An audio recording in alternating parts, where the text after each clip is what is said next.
ਵਾਹਿਗੁਰੂ ਜੀ ਕਾ ਖਾਲਸਾ, ਵਾਹਿਗੁਰੂ ਜੀ ਕੀ ਫਤਿਹ। ਸਾਡੇ ਵਿੱਚ ਜਿਨ੍ਹਾਂ ਦੀ ਮਹੀਨਿਆਂ ਤੋਂ ਇੰਤਜ਼ਾਰ ਸੀ, doctor Jaspal Singh ji, vice chancellor Punjabi university Patiala ਤੋਂ। ਮੈਂ ਹੁਣੇ ਸੋਚ ਰਿਹਾ ਸੀ ਕਿ ਜਿਹੜੇ ਬਾਗ ਦੀ ਸਿਰਜਣਾ, ਜਾਂ ਮੈਂ ਕਹਿ ਲਵਾਂ ਕਿ ਜਿਹੜੇ ਬਾਗ ਦੀ ਸੋਚ ਡਾਕਟਰ ਸਾਹਿਬ ਨੇ ਕਿਸੇ ਟਾਈਮ ਬਣਾਈ ਸੀ, ਅੱਜ ਉਸ ਬਾਗ ਨੂੰ ਇਹ ਦੇਖਣ ਆਏ ਨੇ। ਦੇਖਣ ਹੀ ਨਹੀਂ ਆਏ, ਉਸ ਬਾਗ ਨਾਲ ਬੜੀਆਂ ਸਾਂਝਾਂ ਕਰਨ ਆਏ ਨੇ। ਮੈਂ ਵਾਰ-ਵਾਰ ਇੱਥੋਂ ਕਈ ਵਾਰ ਦੱਸ ਚੁੱਕਿਆ ਕਿ ਇਹ ਕੋਰਸ ਜਿਹੜਾ ਹੈ, ਇਸ ਕੋਰਸ ਦੀ ਕਲਪਨਾ ਡਾਕਟਰ ਜਸਪਾਲ ਸਿੰਘ ਜੀ ਨੇ ਕੀਤੀ ਇੱਕ ਮੀਟਿੰਗ ਵਿੱਚ, ਔਰ ਉਸ ਕਲਪਨਾ ਨੂੰ ਜੋ ਹਕੀਕਤ ਦੇ ਵਿੱਚ ਗੁਰੂ ਮਹਾਰਾਜ ਨੇ ਆਪ ਮਿਹਰ ਕਰਕੇ ਸਾਡੇ ਸਾਰਿਆਂ 'ਤੇ ਇਹ ਇੱਕ ਤੁਹਾਡੇ ਸਾਹਮਣੇ ਹੈ ਸਭ ਕੁਛ। 18ਵਾਂ ਸੈਸ਼ਨ ਚੱਲ ਰਿਹਾ, ਲਗਭਗ 7000 ਦੇ ਕਰੀਬ ਸੰਗਤਾਂ ਸਟੂਡੈਂਟ ਦੇ ਤੌਰ 'ਤੇ ਇੱਥੋਂ ਇਹ ਜਿਹੜਾ ਇਹ ਕੋਰਸ ਹੈ ਇਹ ਕਰ ਚੁੱਕੇ ਨੇ। ਅਸੀਂ 19ਵਾਂ ਸੈਸ਼ਨ ਫਰਵਰੀ ਸ਼ੁਰੂ ਕਰਨ ਜਾ ਰਹੇ ਹਾਂ, ਅਤੇ 4 ਜਾਂ 5 ਦਿਨ ਅਸੀਂ ਸਟਾਲ ਲਗਾਇਆ ਸੀ ਬੰਗਲਾ ਸਾਹਿਬ, ਅਤੇ 100 ਤੇ ਮੇਰਾ ਖਿਆਲ 35 ਦੇ ਕਰੀਬ ਸਾਡੇ ਕੋਲ ਰਜਿਸਟ੍ਰੇਸ਼ਨਾਂ 19ਵੇਂ ਸੈਸ਼ਨ ਦੀਆਂ ਹੋ ਚੁੱਕੀਆਂ ਨੇ। ਤੋ ਬਹਰਹਾਲ ਡਾਕਟਰ ਜਸਪਾਲ ਸਿੰਘ ਜੀ ਮੈਂ ਸਮਝਦਾ ਕਿ ਕਿਸੇ ਇੰਟਰੋਡਕਸ਼ਨ ਦੇ ਮੁਤਾਜ ਨਹੀਂ ਨੇ। ਆਪ ਜੀ ਦਾ ਕੈਰੀਅਰ ਦਿੱਲੀ ਸਿੱਖ ਗੁਰਦੁਆਰਾ ਪ੍ਰਬੰਧਕ ਕਮੇਟੀ ਤੋਂ ਇਹਦੇ ਵਿੱਚ ਮੈਂਬਰ ਵਜੋਂ, ਫਿਰ general secretary, senior vice president, ਉਸ ਤੋਂ ਬਾਅਦ ਭਾਰਤ ਸਰਕਾਰ ਦੇ ਐਂਬੈਸਡਰ ਤੌਰ 'ਤੇ ਇਹ ਅਫਰੀਕਾ ਵਿੱਚ ਮੋਜ਼ਾਮਬਿਕ ਦੇ ਵਿੱਚ 5 ਸਾਲ ਉੱਥੇ ਗੌਰਮੈਂਟ ਆਫ ਇੰਡੀਆ ਦੇ ਐਂਬੈਸਡਰ ਰਹੇ। ਉਸ ਤੋਂ ਬਾਅਦ ਫਿਰ ਇੱਥੇ ਜੋ ਸਾਡਾ ਦਿੱਲੀ ਸਿੱਖ ਗੁਰਦੁਆਰਾ ਪ੍ਰਬੰਧਕ ਕਮੇਟੀ ਦਾ ਕਾਲਜ ਹੈ, Guru Gobind Singh college of commerce, ਜਿਨ੍ਹਾਂ ਬੁਲੰਦੀਆਂ 'ਤੇ ਅੱਜ ਉਹ ਪਹੁੰਚੇ ਹੋਇਆ ਹੈ, ਇਹ ਡਾਕਟਰ ਸਾਹਿਬ ਦੀ ਹੀ ਦੇਣ ਹੈ। ਔਰ ਉਸ ਤੋਂ ਬਾਅਦ ਫਿਰ ਆਪ ਜੀ ਪਿਛਲੇ 6 ਸਾਲਾਂ ਤੋਂ ਪੰਜਾਬੀ ਯੂਨੀਵਰਸਿਟੀ ਦੇ ਵਾਈਸ ਚਾਂਸਲਰ ਨੇ। ਔਰ ਇਹਨਾਂ ਦੀ ਜਿਹੜੀ ਇਮਾਨਦਾਰੀ ਨਾਲ, ਦਿਆਨਤਦਾਰੀ ਨਾਲ ਜੋ ਯੂਨੀਵਰਸਿਟੀ ਨੂੰ ਇਹਨਾਂ ਨੇ ਚਲਾਇਆ, ਉਹ ਪੰਜਾਬ ਦੇ ਵਿੱਚ ਟਾਕ ਆਫ ਦਾ ਸਟੇਟ ਮੈਂ ਕਹਿ ਲਵਾਂ। ਔਰ ਉਹਨਾਂ ਕੰਮਾਂ ਨੂੰ ਦੇਖ ਕੇ ਹੀ ਆਪ ਜੀ ਨੂੰ ਇੱਕ ਐਕਸਟੈਂਸ਼ਨ ਹੋਰ ਮਿਲ ਗਈ ਹੈ, ਔਰ ਬੜੀ ਰੇਅਰ ਹੈ ਕਿ ਤੀਸਰੀ ਐਕਸਟੈਂਸ਼ਨ ਵੀ ਕਿਸੇ ਨੂੰ ਮਿਲ ਜਾਣੀ। ਤਾਂ ਇਹ ਡਾਕਟਰ ਸਾਹਿਬ ਦੀ ਮੈਂ ਸਮਝਦਾ ਕਿ ਇੰਟਲੈਕਟ ਹੈ, ਜਿਸ ਨਾਲ ਇਹ ਇੱਥੇ ਪਹੁੰਚੇ ਨੇ। ਜਿਸ ਦਿਨ ਅਸੀਂ ਇਹ ਸੈਸ਼ਨ ਸ਼ੁਰੂ ਕੀਤਾ ਸੀ, ਉਸ ਦਿਨ ਡਾਕਟਰ ਸਾਹਿਬ ਵੀ ਆਏ ਸੀ, ਅਤੇ ਬੱਚਿਆਂ ਨੂੰ ਇਹਨਾਂ ਨੇ ਔਨਰ ਕੀਤਾ ਸੀ, ਜਿਨ੍ਹਾਂ ਨੇ ਸ਼ਾਰਟ ਟਰਮ ਗੁਰੂ ਗ੍ਰੰਥ ਸਾਹਿਬ ਦੇ ਕੋਰਸ ਦੇ ਵਿੱਚ ਜਿਹੜੇ ਬੱਚੇ ਮੈਰਿਟ 'ਤੇ ਆਏ ਸੀ। ਔਰ ਉਦੋਂ ਡਾਕਟਰ ਸਾਹਿਬ ਨੇ ਬੋਲਦੇ ਹੋਏ ਕਿਹਾ ਸੀ ਕਿ ਇਹ ਇੱਕ ਲੈਕਚਰ ਤਿਆਰ ਹੋਰ ਕਰਕੇ ਆਏ ਸੀ, ਕਹਿੰਦੇ ਮੈਂ ਫਿਰ ਕਦੀ ਉਹ ਕਰਾਂਗਾ। ਉਹ ਸੀ ਕਿ ਹਾਸ਼ੀਏ ਤੋਂ ਰਹਿ ਗਏ ਲੋਕਾਂ ਦੇ ਕਲਿਆਣ ਦਾ ਪ੍ਰਵਚਨ ਗੁਰੂ ਗ੍ਰੰਥ ਸਾਹਿਬ। ਤੋ ਉਸ ਦਾ ਸਾਡੇ ਕੋਰਸ ਦੇ ਵਿੱਚ ਅਸੀਂ ਲੈਕਚਰ ਆਲਰੇਡੀ ਪਿਛਲੇ ਕਈ ਸੈਸ਼ਨਾਂ ਤੋਂ ਕਰ ਰਹੇ ਸੀ, ਕੰਸੈਪਟ ਆਫ ਸੋਸ਼ਲ ਮਾਡਲ ਇਨ ਗੁਰੂ ਗ੍ਰੰਥ ਸਾਹਿਬ, ਜਿਹਦੇ ਵਿੱਚ ਆਉਂਦਾ ਸੀ ਕਿ accept, respect and protect the identity of others. ਤਾਂ ਉਸ ਦੇ ਵਿੱਚ ਅਸੀਂ ਇਹ ਅੱਜ ਦਾ ਲੈਕਚਰ ਡਾਕਟਰ ਸਾਹਿਬ ਸੋਸ਼ਲ ਮਾਡਲ ਇਨ ਗੁਰੂ ਗ੍ਰੰਥ ਸਾਹਿਬ, ਜਾਂ ਹਾਸ਼ੀਏ 'ਤੇ ਰਹਿ ਗਏ ਲੋਕਾਂ ਦੇ ਕਲਿਆਣ ਦਾ ਪ੍ਰਵਚਨ ਆਪ ਜੀ ਇਹ ਕਰਨਗੇ। ਗੱਲ ਸਿਰਫ ਇੰਨੀ ਹੈ ਕਿ ਜਦੋਂ ਅਸੀਂ ਆਪਣੇ ਆਸ-ਪਾਸ ਔਰ ਇਸ ਸਮਾਜ ਵਿੱਚ ਦੇਖਦੇ ਹਾਂ ਕਿ ਜਿਹੜੇ ਜਾਤ ਪਾਤ, ਊਚ ਨੀਚ ਦੇ ਬੰਧਨਾਂ ਵਿੱਚ ਅਜੇ ਤੱਕ ਵੀ ਸਾਡੀ ਸੁਸਾਇਟੀ ਜਿਹੜੀ ਹੈ ਉਹ ਬੰਧੀ ਹੋਈ ਹੈ, ਤਾਂ ਉਸ ਵਕਤ ਇਹ ਬੜਾ ਜ਼ਰੂਰੀ ਹੈ ਕਿ ਸਾਨੂੰ ਇਹ ਜਿਹੜੇ ਵਿਸ਼ੇ ਨੇ, ਸਾਨੂੰ ਇਹਨਾਂ ਵਿਸ਼ਿਆਂ ਦੇ ਉੱਤੇ ਬੜੀ ਸੋਚਣ ਵਾਲੀ ਗੱਲ ਹੈ। ਇੱਕ ਅਮਰੀਕਾ ਦੇ ਬੜੇ ਪ੍ਰਸਿੱਧ ਅਰਥ ਸ਼ਾਸਤਰੀ ਨੇ, ਰੋਬਰਟ ਐਚ ਫਰੈਂਕ, ਉਹਨਾਂ ਦੀ ਇੱਕ ਕਿਤਾਬ ਹੈ ਡਰਾਵਨ ਅਰਥ ਵਿਵਸਥਾ। ਉਹਦੇ 'ਚ ਉਹ ਲਿਖਦਾ ਹੈ ਕਿ 65 ਦੇਸ਼ਾਂ ਵਿੱਚ ਜਿੱਥੇ ਨਾ ਬਰਾਬਰੀ ਵਧੇਰੇ ਹੈ, ਉੱਥੋਂ ਦਾ ਜਿਹੜਾ ਵਿਕਾਸ ਹੈ, ਜਿੱਥੇ ਨਾ ਬਰਾਬਰੀ ਵਿਕਾਸ ਜੋ ਹੈ ਉਹ ਬਹੁਤ ਨੀਚੇ ਹੈ, ਔਰ ਜਿੱਥੇ ਨਾ ਬਰਾਬਰੀ ਘੱਟ ਹੈ, ਉੱਥੇ ਉਹ ਦੇਸ਼ ਜਿਹੜੇ ਨੇ ਉਹ ਬਹੁਤ ਅੱਗੇ ਜਾ ਰਹੇ ਨੇ। ਅਤੇ ਕਿੱਥੇ ਨਾ ਕਿੱਥੇ ਜਿਹੜਾ ਇਹ ਸੋਸ਼ਲ ਮਾਡਲ ਦਾ ਕੰਸੈਪਟ ਹੈ, ਇਹ ਸਾਡੀ ਰੋਜ਼ਮਰਾ ਦੀ ਜ਼ਿੰਦਗੀ ਨੂੰ ਬਹੁਤ ਜ਼ਿਆਦਾ ਜੋ ਹੈ ਇਫੈਕਟ ਕਰਦਾ ਹੈ। गल सिर्फ इतनी है कि अज बड़े वड्डे वड्डे जिहड़े दयानतदार ने चिंतक ने वो इस गल दे उत्ते एक चिंतन कर रहे हैं कि इसका की हल लभ्या जाए। पर अफसोस है कि गुरु ग्रंथ साहिब का योगदान जिहड़ा कि जिस विषय ते तां असीं अज लैक्चर कर रहे हैं ये अजे गोलिया नहीं गया। गुरु ग्रंथ साहिब की जिहड़ी फिलॉसफी है, गुरु ग्रंथ साहिब का जिहड़ा मैसेज है, ये विश्व भाईचारे नाल या दुनिया तक इसकी सांझ जिहड़ी है ये हो नहीं सकी। तो इसलिए सानू बड़ी ज़रूरी है कि पहले असीं इसनूं आप समझिए और फिर ये दुनिया तक लै जाइए। मैं डॉक्टर जसपाल सिंह जी नूं बेनती करांगा कि वो अज दे इस विषय ते गल करन। सब तो पहला मैं हरिंदरपाल सिंह जी नूं और उन्होंने सारे साथियों नूं और जिहड़े लोग आके सारे इस कोर्स का लाभ उठा रहे हैं उन्होंने सारिਆਂ ਨੂੰ बहुत बहुत मुबारक देना चाहता और ये आस रखता कि ये कोर्स इस तरह ही चलता रहेगा और जिस मकसद नाल ये मुहिम शुरू हुई सी उस मकसद विच असीं कामयाब होवांगे। मैनूं बहुत खुशी है इस गल दी कि हरिंदरपाल सिंह होरी बहुत उद्यम करते हैं और बड़ी सफलता नाल ये कोर्स जिहड़ा है अगे वध रहा है और उस गल दी उचेची मुबारक उन्होंने देना चाहता। जिहड़ी गल जिहड़ा विशा जिस मुद्दे ते गल करनी है हरिंदरपाल सिंह जी ने तुहानूं दसता है तो मैं कुछ नुकते तुहाडे सामने सांझे करांगा। उहदे विचों आपे गल जिहड़ी है वो उभर सकेगी मेरे ख्याल नाल। पहली गल असी अपने जहन च एक गल वसा लईए कि गुरु ग्रंथ साहिब की बाणी का जिहड़ा मुख सुर है, जिस तरह जिक्र भी हो रहा सी हुणे मेरे तो पहले जिहड़ा लैक्चर हो रहा सी, मुख सुर जिहड़ा है वो अध्यात्मक है। पहली गल इस गल नूं जहन च रखिए कि गुरु ग्रंथ साहिब की बाणी का मुख सुर अध्यात्मक है। पर नाल दे नाल ये भी गल अपने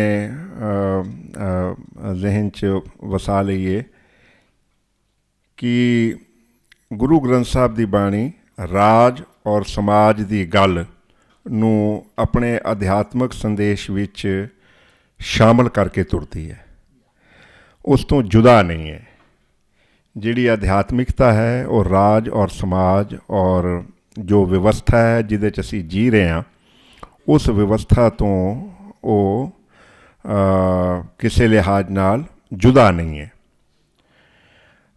मैं इनू इस तरह भी कह सकता है कि गुरु ग्रंथ साहिब की बाणी का धर्म चिंतन संपूर्ण धर्म चिंतन है। और संपूर्ण धर्म चिंतन मैं तां कह रहा कि इहदे विच इह लौकिक ते पारलौकिक दोवें गल्लां शामिल ने। एक पंक्ति असी पढ़ी होनी कि सिद्ध छप बैठे पर्वती कौन जगत को पार उतारा। जे सारे लोग पर्वतां ते चले जाणगे, समाज नूं छड्ड देणगे, राज नूं छड्ड देणगे और लोकां नूं उन्हां दी त्रासदी भुगतण वास्ते कल्लियां छड्ड के तुर जाणगे पहाड़ां दीयां कंदरां च, तो कौन जगत को पार उतारा, तो फिर इस दुनिया का की बनेगा। तो उस हवाले नाल मैं कहना चाहुंदा कि पहला नुकता ये असी जरूर ध्यान च रखिए कि गुरु ग्रंथ साहिब की बाणी का मुख सुर अध्यात्मक है, पर यह अध्यात्मक राज और समाज और व्यवस्था तो जुदा नहीं है। उहदे विच इस गल नूं शामिल रखा गया है और संपूर्ण धर्म चिंतन है और इस विच यह लौकिक ते पारलौकिक जिहड़ियां बनतरां ने वो उहदे विच शामिल ने।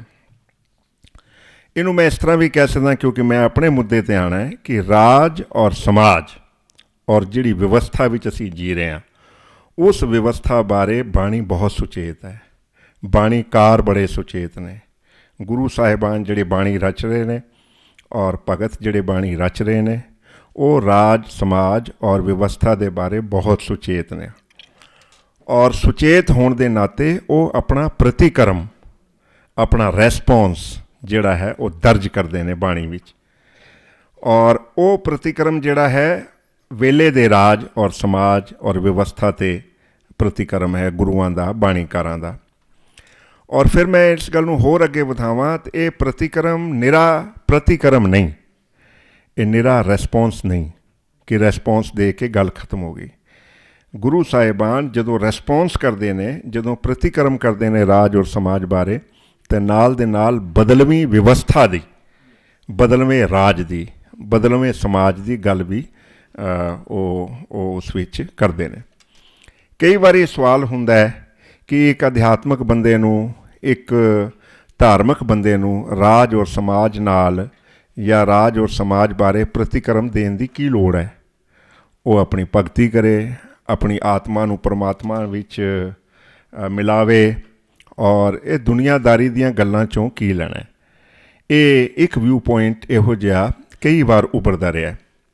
ਪਰ ਮੈਂ ਗੱਲ ਬੜੀ ਸਾਫ਼ ਕਹਾਂਗਾ ਕਿ ਗੁਰੂ ਸਾਹਿਬ ਕੋਲ ਦੋ ਰਸਤੇ ਸਨ, ਜਿੱਦਾਂ ਮੈਂ ਕਹਿ ਹੀ ਰਿਹਾ। ਇੱਕ ਰਸਤਾ ਇਹ ਹੈ ਕਿ ਜੋ ਰਾਜ ਵਿੱਚ ਹੋ ਰਿਹਾ ਹੁੰਦਾ ਰਹੇ, ਮੈਂ ਕੀ ਲੈਣਾ ਦੇਣਾ ਹੈ, ਮੈਂ ਆਪਣਾ ਧਰਮ ਕਰਮ ਕਰਾਂ ਅਤੇ ਰਾਜ ਬਾਰੇ ਮੈਨੂੰ ਕੋਈ ਲੋੜ ਨਹੀਂ ਬੋਲਣ ਦੀ। ਇੱਕ ਰਸਤਾ ਇਹ ਹੈ। ਸਮਾਜ ਵਿੱਚ ਕੀ ਵਾਪਰ ਰਿਹਾ ਹੈ, ਮੈਂ ਕੀ ਲੈਣਾ ਦੇਣਾ ਹੈ, ਸਮਾਜ ਵਿੱਚ ਜੋ ਹੁੰਦਾ ਰਹੇ, ਮੈਂ ਆਪਣੀ ਭਗਤੀ ਕਰਾਂ ਔਰ ਆਪਣੇ ਆਪ ਨੂੰ ਐਲੀਵੇਟ ਕਰਕੇ ਇੱਕ ਸਟੇਜ 'ਤੇ ਆਪਣੇ ਆਤਮਿਕ ਤੌਰ 'ਤੇ ਮੈਂ ਉਚਾਈ ਹਾਸਲ ਕਰ ਲਾਂ, ਪਰਮਾਤਮਾ 'ਚ ਭੇਦ ਹੋ ਜਾਵਾਂ, ਮੈਂ ਸਮਾਜ ਦੀ ਬਣਤਰ 'ਚੋਂ ਕੀ ਲੈਣਾ। ਦੂਸਰਾ ਇਹ ਹੈ ਕਿ ਨਹੀਂ, ਮੈਂ ਇਸ ਸੰਸਾਰ 'ਚ ਰਹਿੰਦਾ ਔਰ ਮੈਂ ਦੁੱਖ ਸੁੱਖ ਦਾ ਭਾਈਵਾਲ ਹਾਂ ਆਪਣੇ ਸਾਥੀਆਂ ਦਾ, ਆਪਣੇ ਲੋਕਾਂ ਦਾ, ਇਸ ਵਾਸਤੇ ਮੈਂ ਰਾਜ ਬਾਰੇ ਬੋਲਾਂਗਾ, ਮੈਂ ਸਮਾਜ ਬਾਰੇ ਬੋਲਾਂਗਾ, ਮੈਂ ਵਿਵਸਥਾ ਬਾਰੇ ਬੋਲਾਂਗਾ। ਇਹ ਦੋ ਆਪਸ਼ਨਸ ਜਿਹੜੀਆਂ ਨੇ ਗੁਰੂ ਸਾਹਿਬਾਨ ਕੋਲ ਮੌਜੂਦ ਨੇ।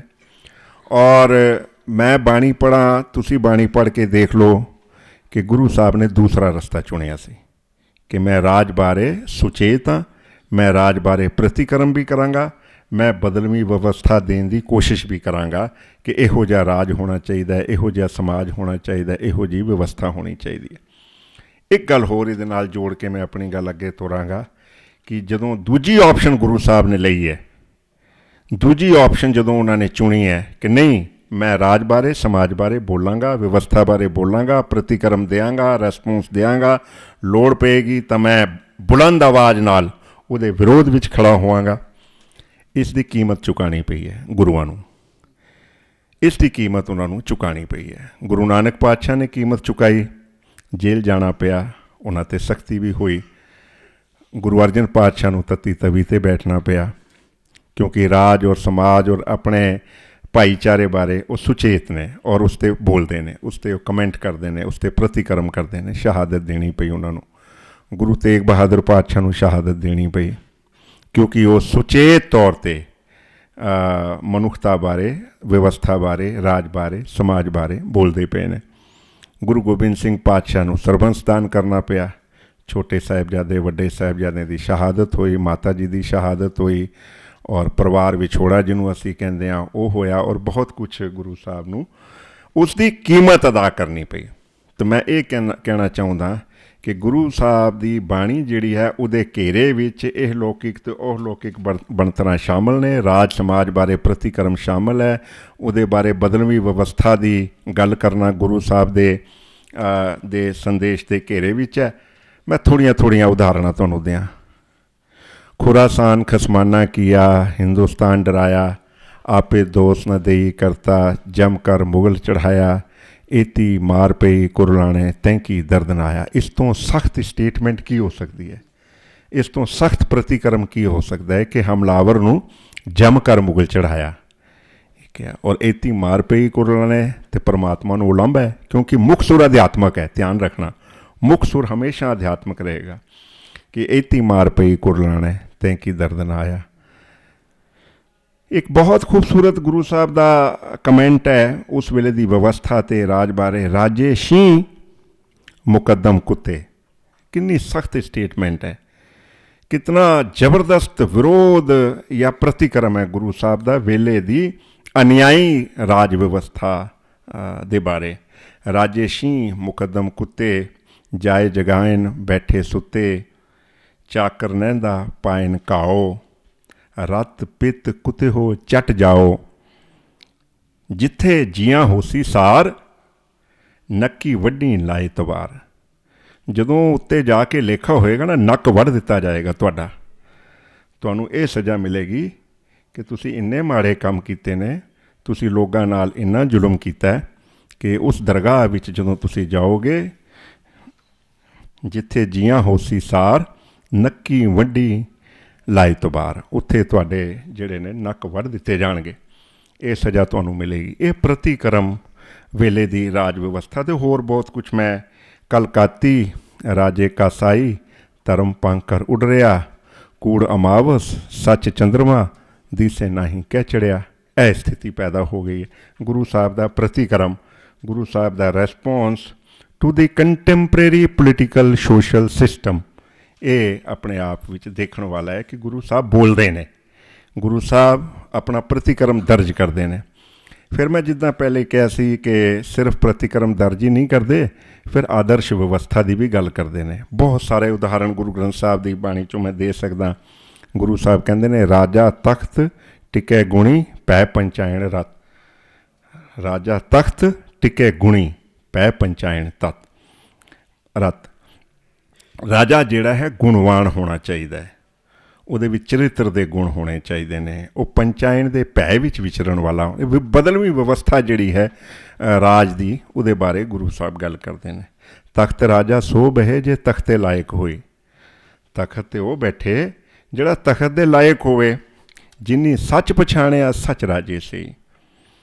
ਜਿਨ੍ਹਾਂ ਨੇ ਸੱਚ ਦੀ ਪਛਾਣ ਕੀਤੀ ਹੈ, ਜਿਨ੍ਹਾਂ ਨੂੰ ਹਕੀਕਤ ਦਾ ਪਤਾ ਹੈ, ਇਹ ਬਦਲਵੀਂ ਵਿਵਸਥਾ ਦੀ ਗੱਲ ਜਿਹੜੀ ਹੈ। ਰਾਜੇ ਚੁਲੀ ਨਿਆਉ ਕੀ ਪੜ੍ਹਿਆ ਸੱਚ ਤੇ ਹਨ। ਰਾਜੇ ਨੂੰ ਚੁਲੀ ਜਿਹੜੀ ਹੈ, ਕਸਮ ਜਿਹੜੀ ਹੈ, ਉਹ ਜਸਟਿਸ ਕਰਨ ਦੀ ਹੈ, ਨਿਆਂ ਕਰਨ ਦੀ ਹੈ। ਜਿਹੜਾ ਰਾਜਾ ਨਿਆਂ ਨਾ ਕਰੇ, ਉਹ ਗੁਰੂ ਸਾਹਿਬ ਦੇ ਮੁਤਾਬਕ ਉਹ ਰਾਜ ਵਿਵਸਥਾ ਜਿਹੜੀ ਹੈ ਠੀਕ ਨਹੀਂ ਹੈ।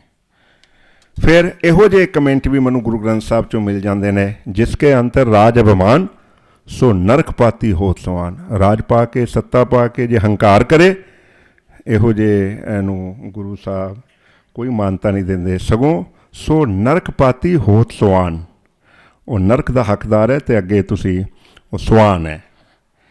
ਫਿਰ ਮਹਾਰਾਜ ਕਹਿੰਦੇ ਨੇ, ਭੂਪਤ ਹੋਏ ਕੇ ਰਾਜ ਕਮਾਇਆ ਕਰ ਕਰ ਅਨਰਥ ਵਿਹਾਜੀ ਮਾਇਆ। ਸੰਚਤ ਸੰਚਤ ਥੈਲੀ ਕੀਨੀ ਪ੍ਰਭ ਉਸਤੇ ਡਾਰ ਅਵਰ ਕੋ ਦੀਨੀ। ਕੀ ਫਾਇਦਾ ਹੋਇਆ ਕਿ ਰਾਜ ਸੱਤਾ ਪਾ ਕੇ, ਤਾਕਤ ਪਾ ਕੇ ਪੈਸੇ ਇਕੱਠੇ ਕਰੋ, ਸੱਤਾ ਦਾ ਦੁਰਉਪਯੋਗ ਕਰਕੇ ਧਨ ਇਕੱਠਾ ਕਰੋ, ਪ੍ਰੋਪਰਟੀ ਇਕੱਠੀ ਕਰੋ, ਕਿਉਂਕਿ ਇਹ ਰਹਿਣੀ ਨਹੀਂ ਹੈ।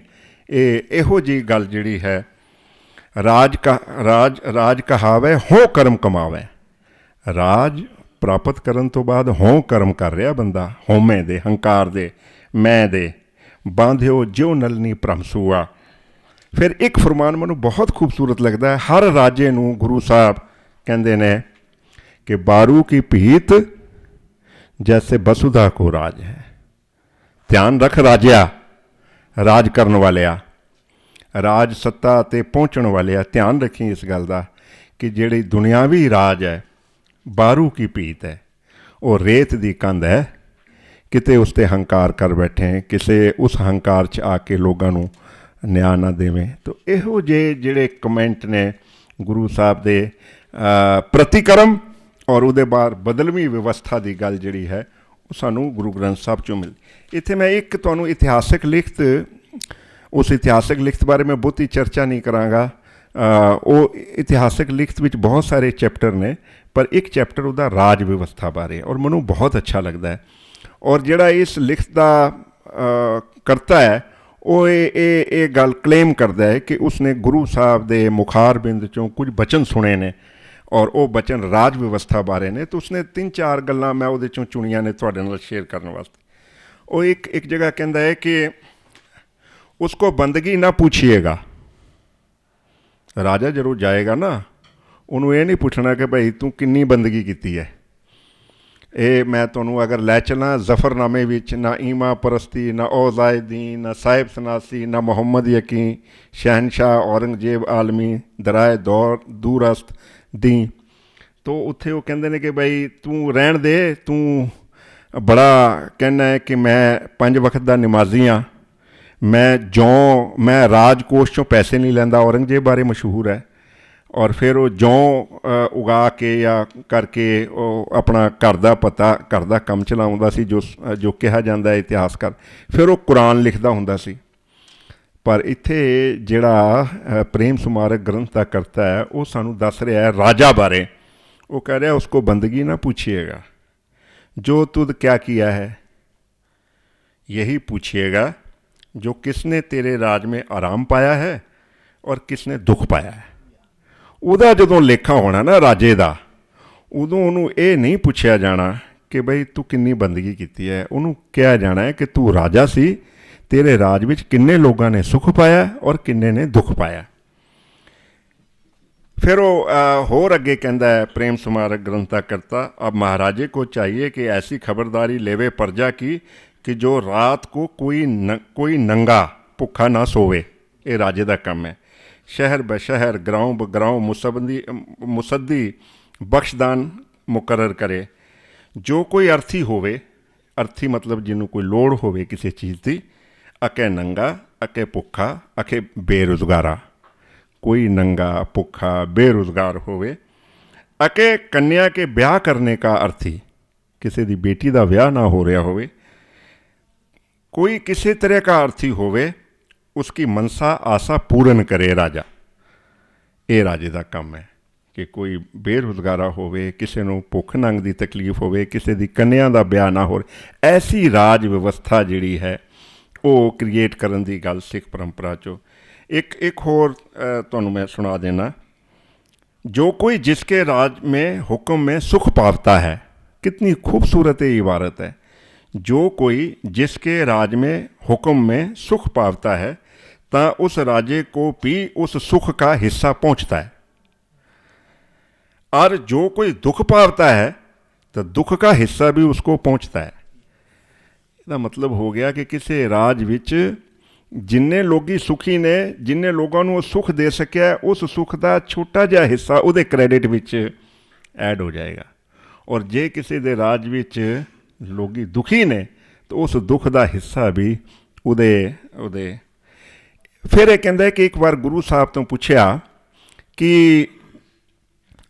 असीं सुनिया है कि तपों राज ते राजों नरक, तो गुरु साहब इसकी तफसील कर दिओ कि तप करके राज प्राप्त होंदा है तो राज करके बंदा नरकां चला जाता है। तो गुरु साहब का जवाब सी इस प्रेम स्मारक ग्रंथ के कर्ता मुताबिक, राज ते नरक कहते हैं सो किस वास्ते, जो न्याय कर सकते नहीं जुल्म करते हैं इस ते नरक को प्राप्त होते हैं। क्योंकि राज प्राप्त करके तपस्या करके राज मिल गया, और राज जो मिल गया न्याय नहीं किया और जुल्म किया, इस वास्ते नरक पहुँच जाते हैं। इहो जी मैनू लगता है कि राज व्यवस्था साडी परंपरा विच गुरु ग्रंथ साहब की बाणी के आधार पर ऐसी, मैं एक जगह फरमान इतिहासिक लिखत विच पढ़ रहा सी कि राज गुरु अमरदास जी का आहा, ना कोई पुत पिता अगे फनाह। ऐसा राज गुरु अमरदास जी दसते हैं कि जिस राज विच कदी भी किसी पिता के सामने पुत्र की मौत ना हो। ये एक आइडियल स्टेट का एक संकल्प जिहड़ा है वो सानू अपनी इतिहासिक लिखतां चों और गुरु ग्रंथ साहब जी की बाणी तो मिलदा। जदों मैं समाज की गल करदा तो सच जानो ऐसे समाज का चित्रण जिहड़ा है मनु गुरु ग्रंथ साहब जी बाणी चों मिलदा है, जिहड़ा समाज दो तीन गल्लां ते आधारित है। ऐसे समाज, ऐसे आइडियल समाज की गल गुरु ग्रंथ साहब चों सानू मिलती है, जिहड़ा समाज पहली गल बराबरी ते आधारित है, जिस विच इक्वलिटी है। जिहड़ा समाज बराबरी ते आधारित है, गुरु ग्रंथ साहब की बाणी उस समाज की गल करती है। दूसरी गल, ऐसे समाज की कल्पना गुरु ग्रंथ साहब चों सानू मिलती है जिहदे विच बंदा स्वैमान नाल जींदा है, उहदी सैल्फ एस्टीम जिहड़ी है, उहदा अपना जिहड़ा मान है वो। और जिस राज विच, जिस तरह मैं पहले कहा इक्वलिटी की गल, किसी किस्म का किसी आधार पर कोई वितकरा नहीं हुंदा, ऐसे समाज की कल्पना सानू गुरु ग्रंथ साहब चों वितकरियां तो मुक्त समाजी व्यवस्था जिहड़ी है वो गुरु ग्रंथ साहब की आइडियल समाजी व्यवस्था है, जिहदे विच किसी आधार पर किसी किस्म का किसी तबके नाल कोई वितकरा नहीं हुंदा। मैं इस तरह इस गल नूं कह सकदा। सब तो वड्डी गल मैनूं इह लगदा है कि गुरु ग्रंथ साहब की बाणी इस गल नूं बहुत सुचेत ढंग नाल बाणीकार समझदे पे ने कि एक बहुत वड्डा जिहड़ा नुकता है ਜਾਂ ਜਿਹੜਾ ਕਾਰਨ ਹੈ ਭਾਈਚਾਰਕ ਸਾਂਝ ਔਰ ਬਰਾਬਰੀ ਨੂੰ ਤੋੜਨ ਵਾਲਾ, ਉਹ ਜਾਤ ਪਾਤ ਹੈ, ਜਿਹਦਾ ਜ਼ਿਕਰ ਵੀ ਹੁਣੇ ਹੋ ਰਿਹਾ ਸੀ। ਜਿਹੜੀ ਭਾਈਚਾਰਕ ਸਾਂਝ ਹੈ ਸਮਾਜ ਵਿੱਚ, ਅਗਰ ਉਸਨੂੰ ਸਭ ਤੋਂ ਜ਼ਿਆਦਾ ਖਤਰਾ ਗੁਰੂ ਸਾਹਿਬ ਨੇ ਉਸ ਵੇਲੇ ਦੀ ਵਿਵਸਥਾ ਵਿੱਚ ਇੱਕ ਜਿਹੜਾ ਕਾਰਨ ਮੰਨਿਆ, ਉਹ ਜਾਤ ਪਾਤ ਹੈ। ਇਸੇ ਵਾਸਤੇ ਬਹੁਤ ਸਾਰੇ ਫਰਮਾਨ ਗੁਰੂ ਗ੍ਰੰਥ ਸਾਹਿਬ ਦੀ ਬਾਣੀ 'ਚੋਂ ਸਾਨੂੰ ਐਸੇ ਮਿਲਦੇ ਨੇ ਜਿਹੜੀ ਜਾਤੀਵਾਦ ਦੇ ਵਿਰੋਧ ਵਿੱਚ ਖੜੇ ਨੇ, ਔਰ ਜਾਤੀਵਾਦ ਨੂੰ ਖਤਮ ਕਰਨ ਦੀ ਗੱਲ, ਜਾਂ ਜਾਤੀ ਦੇ ਕਿਆ ਹੱਥ ਸੱਚ ਪਰਖੀਏ, ਮੋਹਰਾ ਹੋਵੇ ਹੱਥ ਮਰੀਏ ਚੱਖੀਏ। ਇਹ ਫਰਮਾਨ ਸਾਨੂੰ ਗੁਰੂ ਨਾਨਕ ਪਾਤਸ਼ਾਹ ਦਾ ਗੁਰੂ ਗ੍ਰੰਥ ਸਾਹਿਬ ਦੀ ਬਾਣੀ 'ਚੋਂ ਮਿਲਦਾ ਹੈ। ਜਾਤੀ ਦੇ ਕਿਆ ਹੱਥ ਸੱਚ ਪਰਖੀਏ, ਮੋਹਰਾ ਹੋਵੇ ਹੱਥ ਮਰੀਏ ਚੱਖੀਏ। ਇੱਕ ਫਰਮਾਨ ਮੈਨੂੰ ਬਹੁਤ ਖੂਬਸੂਰਤ ਲੱਗਦਾ ਹੈ ਗੁਰੂ ਅਮਰਦਾਸ ਪਾਤਸ਼ਾਹ ਦਾ, ਜਾਤ ਕਾ ਗਰਬ ਨਾ ਕਰ ਮੂਰਖ ਗਾਵਾਰਾ, ਇਸ ਗਰਭ ਤੇ ਚੱਲੈ ਬਹੁਤ ਵਿਕਾਰਾ।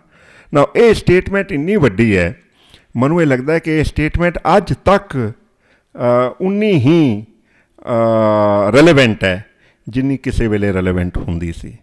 ਜਾਤ ਕਾ ਗਰਭ ਨਾ ਕਰ ਮੂਰਖ ਤੇ ਗਵਾਰਾ, ਦੋਵੇਂ ਗੱਲਾਂ ਕਹਿ ਦਿੱਤੀਆਂ, ਮੂਰਖ ਵੀ ਕਹਿਤਾ ਤੇ ਗਵਾਰ ਵੀ ਕਹਿਤਾ, ਡਬਲੀ ਸ਼ੋਰ ਕਰ ਦਿੱਤਾ ਹੈ ਗੁਰੂ ਸਾਹਿਬ ਨੇ ਕਿ ਜਾਤ ਕਾ ਗਰਭ ਨਾ ਕਰ ਮੂਰਖ ਗਵਾਰਾ, ਇਸ ਗਰਭ ਤੇ ਚੱਲੇ ਬਹੁਤ ਵਿਕਾਰਾ। ਇਹ ਇੱਕ ਵਿਕਾਰ ਨਹੀਂ ਹੈ, ਇੱਕ ਜਾਤੀ ਭੇਦ ਦੇ ਵਿਕਾਰ ਨਾਲ ਹੋਰ ਬੜੇ ਸਾਰੇ ਵਿਕਾਰ ਪੈਦਾ ਹੁੰਦੇ ਨੇ, ਔਰ ਹੋਏ ਨੇ ਸਾਡੇ ਸਮਾਜ ਵਿੱਚ। ਅਸੀਂ ਆਪਣੇ ਸਮਾਜ ਦੀ ਗੱਲ ਨੂੰ ਦੇਖੀਏ ਤਾਂ ਇਸ ਗੱਲ ਦੀ ਫਿਰ ਬਹੁਤ ਸਾਰੇ ਹੋਰ ਫਰਮਾਨ ਨੇ, ਅੱਗੇ ਜਾਤ ਨਾ ਜੋਰ ਹੈ ਅੱਗੇ ਜਿਉ ਨਵੇ, ਜਾਂ ਜਾਣੋ ਜੋਤ ਨਾ ਪੁੱਛੋ ਜਾਤੀ ਅੱਗੇ ਜਾਤ ਨਾ ਹੈ।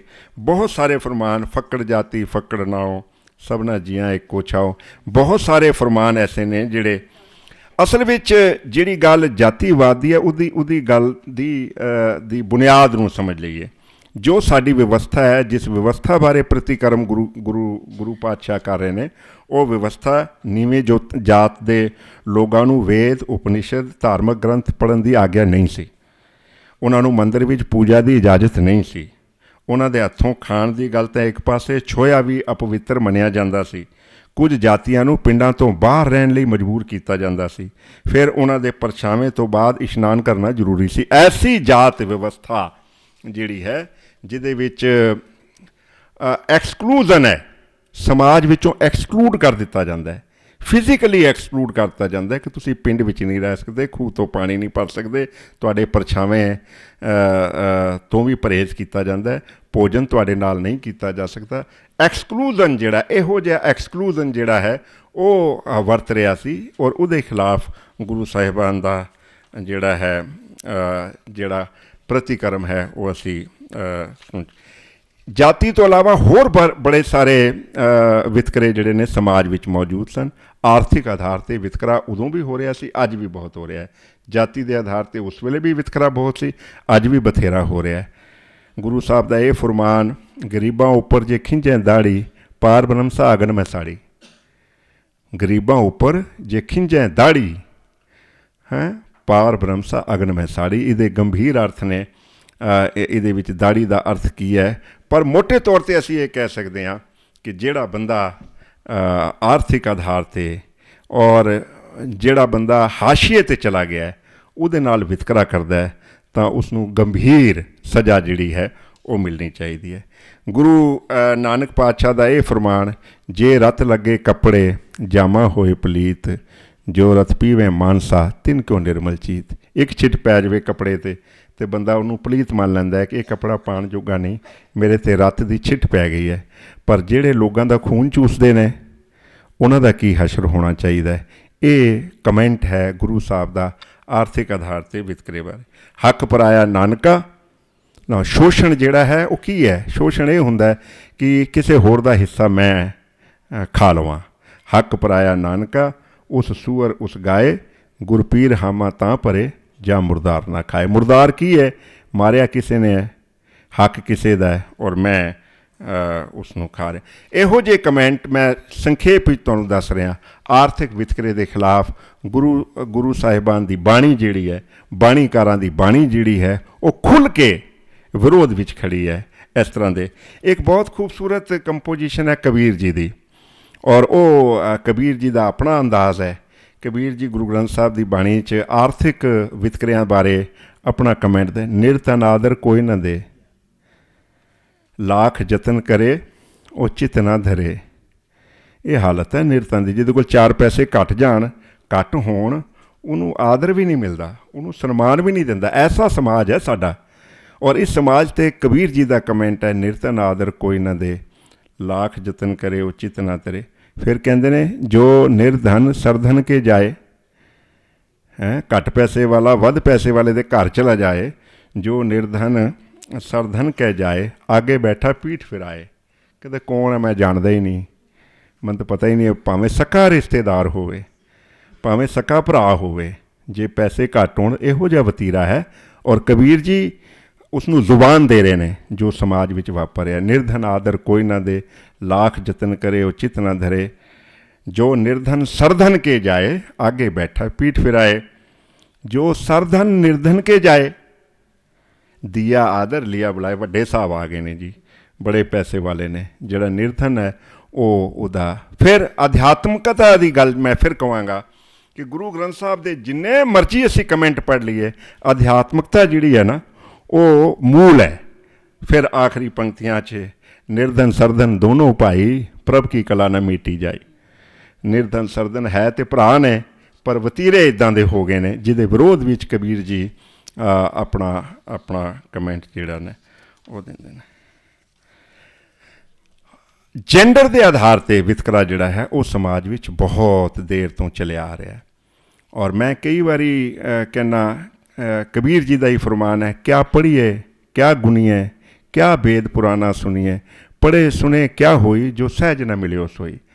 ਅਸੀਂ ਸਾਰੇ ਸ਼ਾਸਤਰ ਸਿਮਰਤੀਆਂ, ਸਾਰੇ ਧਰਮ ਗ੍ਰੰਥ ਪੜ੍ਹ ਲੈਂਦੇ ਹਾਂ, ਪਰ ਸਾਡੇ ਕਿਰਦਾਰ ਵਿੱਚ ਕੋਈ ਫਰਕ ਨਹੀਂ ਪੈਂਦਾ। ਔਰਤ ਨਾਲ ਵਿਤਕਰਾ ਉਸੇ ਤਰ੍ਹਾਂ ਚੱਲੀ ਜਾ ਰਿਹਾ। ਸਾਰਾ ਕੁਝ ਪੜ੍ਹ ਕੇ, ਸਾਰਾ ਪਾਠ ਕਰਕੇ, ਸਾਰੇ ਧਰਮ ਗ੍ਰੰਥ ਪੜ੍ਹ ਕੇ, ਸਾਰੇ ਉਪਦੇਸ਼ ਸੁਣ ਕੇ, ਔਰਤ ਨਾਲ ਸਾਡਾ ਵਤੀਰਾ ਨਹੀਂ ਬਦਲਿਆ, ਅੱਜ ਤੱਕ ਨਹੀਂ ਬਦਲਿਆ। ਮੈਨੂੰ ਇੱਕ ਹੋਰ ਫਰਮਾਨ ਕਬੀਰ ਜੀ ਦਾ ਬਹੁਤ ਅੱਛਾ ਲੱਗਦਾ ਹੈ। ਕਬੀਰ ਜੀ ਕਹਿੰਦੇ ਨੇ, ਕਬੀਰ ਮਨ ਜਾਣੇ ਸਭ ਬਾਤ, ਜਾਨਤ ਹੀ ਔਗਨ ਕਰੇ, ਕਾਹੇ ਕੀ ਕੁਸਲਾਤ, ਹਾਥ ਦੀਪ ਕੂਏ ਪਰੇ। ਔਰਤ ਨਾਲ ਵਿਤਕਰਾ ਮੇਰੇ ਹਿਸਾਬ ਨਾਲ, ਇਹ ਪੰਕਤੀਆਂ ਦੇ ਆਧਾਰ 'ਤੇ ਮੇਰੇ ਮਨ 'ਚ ਇਹ ਵਿਚਾਰ ਉਤਪੰਨ ਹੁੰਦਾ ਹੈ ਕਿ ਹੱਥ ਵਿੱਚ ਦੀਵਾ ਹੈ, ਮੈਂ ਸਮਝ ਰਿਹਾ ਕਿ ਮੈਂ ਗਲਤ ਕਰ ਰਿਹਾ, ਪਰ ਮੈਂ ਖੂਹ 'ਚ ਛਾਲ ਮਾਰ ਰਿਹਾ। ਔਰ ਇਹ ਛਾਲ ਅੱਜ ਦੀ ਨਹੀਂ ਮਾਰ ਰਹੇ, ਸੈਂਚਰੀਜ਼ ਤੋਂ ਅਸੀਂ ਇਸ ਤਰ੍ਹਾਂ ਦਾ ਵਤੀਰਾ ਜਿਹੜਾ ਹੈ। ਔਰ ਮੈਂ ਇਹਨੂੰ ਇਸ ਤਰ੍ਹਾਂ ਕਹਿ ਰਿਹਾ ਕਿ ਹਰ ਗੁਰਦੁਆਰਾ ਸਾਹਿਬ ਵਿੱਚ ਆਸਾ ਦੀ ਵਾਰ ਦਾ ਕੀਰਤਨ ਹੁੰਦਾ ਹੈ, ਔਰ ਅਸੀਂ ਸਾਰੇ ਕੀਰਤਨ ਕਰਦੇ ਹਾਂ ਔਰ ਰੋਜ਼ ਕੀਰਤਨ ਸੁਣਦੇ ਹਾਂ। ਪਰ ਰੱਤੀ ਵੀ ਚਲੋ ਮੈਂ ਕਹਾਂ ਕਿ ਸਬਸਟੈਂਸ਼ੀਅਲੀ ਸਾਡੇ ਵਿਹਾਰ 'ਚ ਬਦਲਾਅ ਨਹੀਂ ਆਇਆ। ਜਿੱਥੇ ਤੱਕ ਜੈਂਡਰ ਇਨਇਕੁਐਲਿਟੀ ਦਾ ਭੰਡ ਜੰਮੀ ਹੈ ਭੰਡ ਮੰਗੀ ਹੈ ਮੰਨੀ ਹੈ, ਭੰਡ ਮੰਗਣ ਵੀ ਆਓ, ਭੰਡੋ ਹੋਵੇ ਦੋਸਤੀ, ਭੰਡੋ ਚੱਲੇ ਰਹੋ, ਭੰਡ ਮੂਆ ਭੰਡ ਪਾਲੀਏ, ਭੰਡ ਹੋਵੇ ਬੰਧਾਨ। ਇਹ ਸਾਰੀ ਅਸੀਂ ਇੱਕੋ ਪੰਕਤੀ ਪੜ੍ਹਦੇ ਹਾਂ। ਪੂਰਾ ਇਹ ਜਿਹੜਾ ਹੈ ਪੂਰਾ ਸ਼ਲੋਕ ਔਰ ਪੂਰੇ ਅੱਗੇ ਜਿਹੜੀ ਇਹਦੀ ਤਫਸੀਲ ਹੈ ਉਹ ਪੜ੍ਹਨ ਵਾਲੀ ਹੈ। ਭੰਡ ਜੰਮੀ ਹੈ ਭੰਡ ਨਿੰਮੀ ਹੈ, ਭੰਡ ਮੰਗਣ ਵੀ ਆਓ, ਭੰਡੋ ਹੋਵੇ ਦੋਸਤੀ, ਭੰਡੋ ਚੱਲੇ ਰਹੋ, ਭੰਡ ਮੂਆ ਭੰਡ ਪਾਲੀਏ, ਭੰਡ ਹੋਵੇ ਬੰਧਾਨ, ਸੋ ਕਿਉਂ ਮੰਦਾ ਆਖੀਏ ਜਿਤ ਜੰਮੇ ਰਜਾਨ। ਮੈਂ ਕਹਿੰਦਾ ਹਜ਼ਾਰਾਂ ਥਾਵਾਂ 'ਤੇ, ਲੱਖਾਂ ਥਾਵਾਂ 'ਤੇ ਰੋਜ਼ ਇਸ ਗੱਲ ਦਾ ਗਾਇਨ ਹੁੰਦਾ, ਪਰ ਵਿਤਕਰਾ ਉਸੇ ਤਰ੍ਹਾਂ ਜਾਰੀ ਹੈ।